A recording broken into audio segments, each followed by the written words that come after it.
बहुत स्वागत है आपका द प्रिंट लाइंस में। मैं हूं अभिनेंद्र।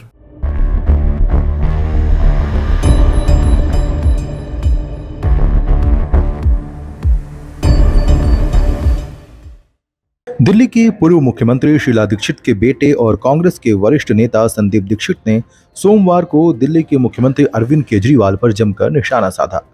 संदीप दीक्षित ने कहा कि ज्यादातर राजनीतिक दलों में जब इस तरीके की सत्ता बदलती है, नेता बदलता है, मुख्यमंत्री बदलता है, तो एक जिज्ञासा इसलिए होती है क्योंकि तमाम राजनीतिक पार्टियों में और भी नेता होते हैं।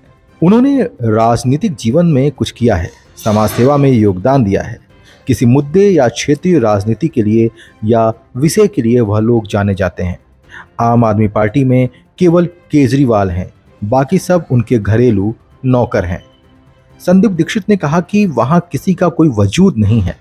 मेरे हिसाब से यह निर्णय इस हिसाब से लेंगे कि कौन ऐसा व्यक्ति आएगा जो इनके भरोसे का होगा, जो फाइल नहीं निकलने दे, इनके खिलाफ जो भ्रष्टाचार के सबूत हैं उसको दबा के रखे, जो इनके कहने पर काम करे, जिस कॉन्ट्रैक्ट पर हस्ताक्षर करना है उस पर हस्ताक्षर कर दे।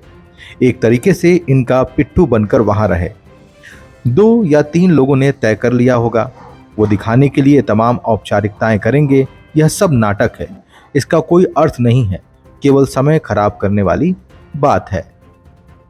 इस दौरान संदीप दीक्षित ने केजरीवाल पर और आम आदमी पार्टी पर गंभीर आरोप लगाते हुए कहा कि हरियाणा में चुनाव है और बीजेपी को केजरीवाल की जरूरत है।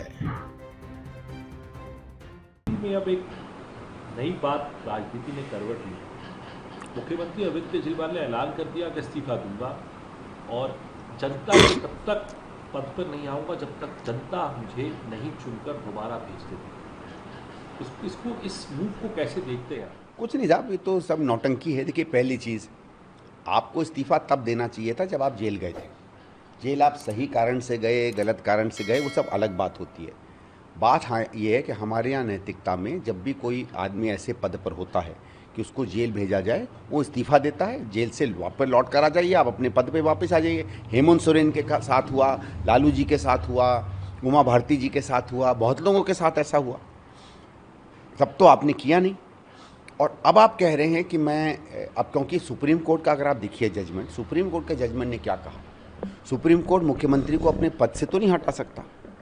तो सुप्रीम कोर्ट ने 2 चीज़ें कही। एक तो बेल दी, और बेल का हम स्वागत करते हैं क्योंकि हम ये मानते हैं कि अगर आदमी दोषी करार नहीं है कोर्ट में तो उसको बेल एक अधिकार के रूप में मिलनी चाहिए। अब वो मिली, इनको ठीक मिली। लेकिन कोर्ट ने क्या कहा, कोर्ट क्योंकि मुख्यमंत्री पद से आपको नहीं हटा सकता है, उसने कहा कि पद पे तो आप बने रहो, लेकिन आप दफ्तर नहीं जाओगे, आप फाइल नहीं साइन करोगे, आप अधिकारियों से बात नहीं करोगे, आप उन लोगों को डराओ धमकाओगे नहीं जो आपके यहाँ विटनेस हैं। इसका मतलब है उसने ये कहा कि आप मुख्यमंत्री बनने लायक नहीं हो, क्योंकि अगर आप फाइल नहीं देख रहे, अगर आप दफ्तर नहीं जा रहे तो आप काम अपना नहीं कर रहे, मतलब काम करने को आपको रोक लगा दी। तो ये सुप्रीम कोर्ट ने कहा कि हमारे पे आपके खिलाफ हम नो कॉन्फिडेंस का मोशन पास कर रहे हैं। बेल आपको मिलेगी क्योंकि बेल एक व्यक्ति के रूप में आपका अधिकार है। बेल का ये मतलब नहीं है कि आप दोष हैं या निर्दोष हैं, क्योंकि बलात्कारियों को भी बेल मिलती है, हत्या के आरोप में जो आरोपित होते हैं उन्हें भी मिलती है, बाद में आरोपित भी घोषित हो जाते हैं। तो ये मतलब नहीं है कि बेल का कि कोई आप निरपराध हैं।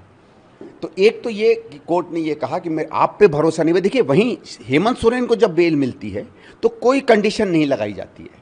इसका मतलब है कोर्ट को ये विश्वास था कि हेमंत सोरेन जी के खिलाफ जो केस है उसमें मूलतः कुछ नहीं है। इनके खिलाफ क्या कहा, आप फाइल नहीं छुएंगे, आप अधिकारियों से बात नहीं करेंगे, आप दफ्तर नहीं जाएंगे, मतलब है आप मुख्यमंत्री पद के लायक नहीं हो या मुख्यमंत्री का कोई भी काम नहीं करोगे।